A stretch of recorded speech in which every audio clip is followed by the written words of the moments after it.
Welcome everyone, my name is Kevin. Today I'll be following up my last tablet review with a budget-oriented and surprisingly affordable option this time. This is the Samsung Galaxy Tab A7, the new 2020 model. Of course, we'll go over all the features that Samsung has packed into Tab A7, also the pricing internationally, what I received in the box when I bought it, the specs, what makes this such a good multimedia tablet, and really a useful gift to anyone this holiday season without having to shell out too much money. The price tag starts even lower than Apple's new entry iPad 8th generation, but it packs a more modern design with a large 10.4-inch display. Just like the more expensive Galaxy Tab S7 counterpart, well, this thing has a premium build quality, it's using a Qualcomm Snapdragon chip, and for once on a Samsung Galaxy Tab A device, I can say I'm really impressed with the speakers on this thing. Let's get to the package contents. It isn't a strong suit for the device, but it's important. Samsung provides a standard 1.55 amp travel adapter, not the fast charger or the super fast charger. The charging cable is standard USB-A to Type-C, so yes, the device does have a USB-C port, which means you can connect external storage drives and peripherals. A USB-C to A dongle would make for a really cool accessory for the Tab A7. These are cheap at retail stores. I'll even link one in the description alongside the tablet itself if you want it. I was surprised to find this tablet also has a 3.5mm headphone jack on the side of it. Now for some reason, my device didn't even come with a tray opening tool, which really paints the picture here. I got bamboozled by Samsung. I mean, the accessory inclusions here have been skimped out and cheaped out on so hard by Samsung to get the price point on this device as low as it is. Even the super affordable Galaxy A11 had an adaptive fast charger with earbuds. I thought this omission with Tab A7 was at least worth a mention. This is not a deal breaker if you're giving this as a gift, since the product itself in hand leaves a very good first impression. The volume buttons and power key have a nice tactility for sure. The top piece on the rear of the tablet is plastic, but the rest of it is solid matte aluminum. This metal gives it a nice heft, while on the front, the premium aesthetic has thankfully made its way to the bezels. I like to call it a practical amount of bezel. You'll see just why when holding it and trying to gesture around One UI on Android. That sense of practicality is what made this such an interesting device for me to cover. Little things like the raised corners on the screen that prevent the display from getting scratches when it's put face down on a surface or table. That 10.4-inch display is Samsung's TFT technology at an aspect ratio of 5:3. What Samsung did with the TFT panel on the Samsung Galaxy S7 was truly special. Now with the A7, it's nothing to rave about. It's 2000 by 1200 pixels, which is a 224 ppi. Given the price, I can't complain too much, but what I will say is that the viewing experience of videos and movies is okay. Colors are the highlight of this panel. I love the saturation. Although it's not a very high-res display, it will satisfy your media consumption requirements. I don't want to draw too many comparisons between the Tab A7 and the much more expensive Tab S7 in the review of this, because that makes for its own comparison video where I'll be talking about if it's worth shelling out the extra money for the more premium device. For unlock methods on this device, we have the usual PIN, pattern, or passcode, with the inclusion of the face unlock biometric. There's no fingerprint scanner here, so I'll just show you the live time test of the reliable face unlock speed instead. There's an LTE variant and a Wi-Fi only model with the base storage starting at a paltry 32GB. Now on that one, you only have about 19GB usable out of the box, but yes, as I mentioned, Samsung does have us covered with a microSD expansion slot.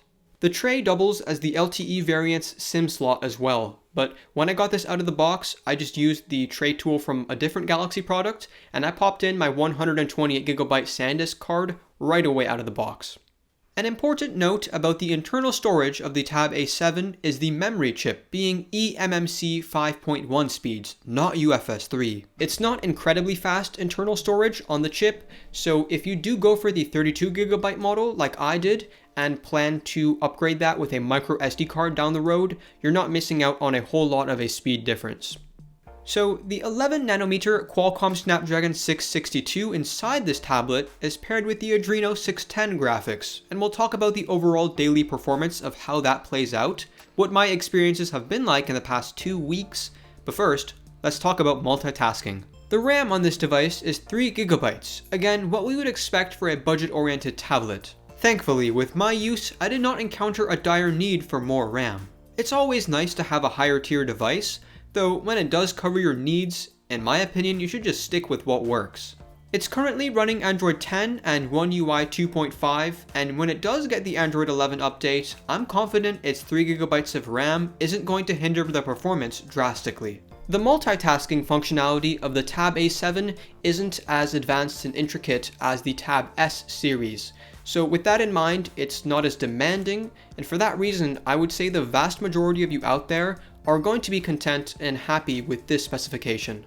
Getting back to the audio, we do have a quad setup of speakers that are surprisingly good. It's not AKG powered or anything, but what we do have is a decently loud quad setup with clean sounding drivers and Atmos, which enhances the DAC of this tablet, and it's available in the drop down menu. You can just select it and turn it on. Onto the battery. The Tab A7 is housing a 7040 mAh cell. It is not fast to power up due to the included charger being just a standard travel adapter. When I take a look at my tablet screen on times, I am satisfied with the battery life, given the price point. It's pushing less pixels than the previous tablet I reviewed, which goes to make up for its small battery capacity. Any battery rating in the ballpark of 7000 mAh is small for a device of this size, make no mistake. If you're a moderate or heavy user that's just fine with charging up the tablet every single day, this will be no problem for you. You can throw in an hour or two of gaming, a couple hours of watching videos, and handling your messages throughout the whole day and still have all day battery life. The new 2020 Samsung Galaxy Tab A7 hasn't even made its way onto the North American region in the US yet. The Tab A, or Alpha series, usually debuts first in Europe and Asia, particularly India, then soon it makes its way to North America and Africa. As you can imagine, I paid a hefty import fee to get this thing early here in Canada to make this video for you a little bit earlier than the usual reviewers that you're going to watch. Prices are not fully confirmed for the aforementioned regions, but here are some predictions I just pulled out of thin air. For the US, I'm expecting around $200, that's 200 USD, to $240. Now this will hit the market at around $100 cheaper than the current entry iPad 8, the base model. So this is, very competitive, and the Indian pricing of 18,000 rupees is still very competitive considering the only real close competition to the Tab A7 is from Huawei.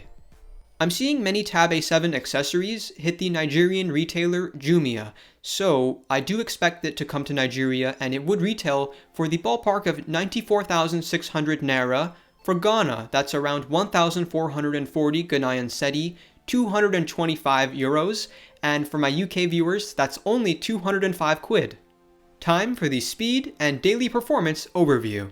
Out of the box, I wasn't blown away by the speed of this tablet. However, there are some minor changes that you can make in the settings that you can easily do to get it feeling as snappy as a premium tablet. Just like the popular Samsung Galaxy A11 smartphone that I already took a look at, this is bogged down by the default animation scaling, so go to the settings and search for Reduce Animations. After a few seconds, you'll be prompted with this option to turn on the feature.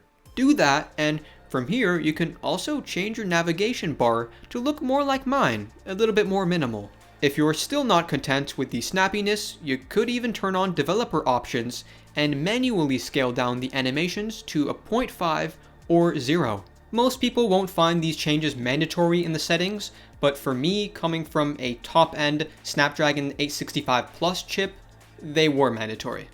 Gaming performance was surprisingly good here. I can run Call of Duty Mobile at the very high graphics setting with very high frame rate. Other games like PUBG and Asphalt 9 aren't as optimized, limiting you at a lower frame rate setting, though gameplay is still very enjoyable.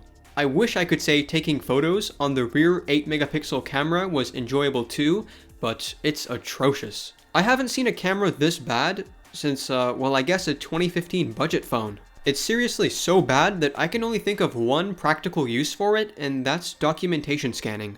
It does record 1080p video, but I've seen better video taken on a flip phone from like 8 years ago. Overall, the rear camera is the biggest catastrophe with this device. The front 5 megapixel lens is usable for video calling. You can be the judge of what your friends and family will think of your image quality on their end though. I personally think between these two lenses, the only one that really gets the pass from me is the selfie camera. It's good enough. I feel like somehow in late 2020, the tablet has made a resurgence, kind of a comeback on the market, maybe because so many of us are at home and trying to do the same stuff we would do at school and from an office, but with a thin and light tablet.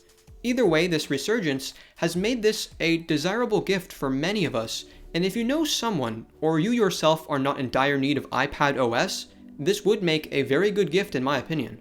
Android 10 and the soon-to-be Android 11 OS that will run here on One UI is very tablet friendly. The Tab A7 is really only missing two key features that may be a deal breaker to some. That is the S Pen and Samsung DeX mode for desktop-like commands and controls from just your tablet alone. That DeX feature that hasn't made its way onto the Galaxy Alpha series yet makes the more premium S series a proper full-fledged laptop replacement, especially when paired with a keybook case cover.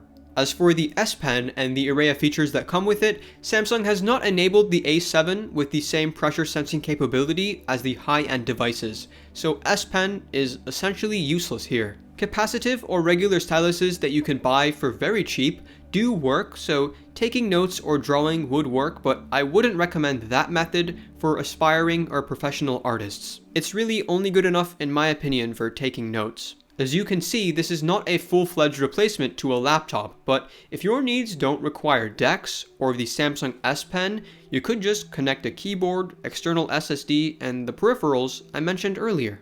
I hope my review has helped you to learn something about the Galaxy Tab A7 and what you can actually get for your money if in the market of getting a media consumption device. Have the new releases from Samsung or even Apple piqued back your interest in the large screen devices? I'm wondering, and I'm asking so that I'll know whether or not to make more tablet videos after the comparison of the Tab S7 and the A7. But that's all for today, my friends. Bye for now.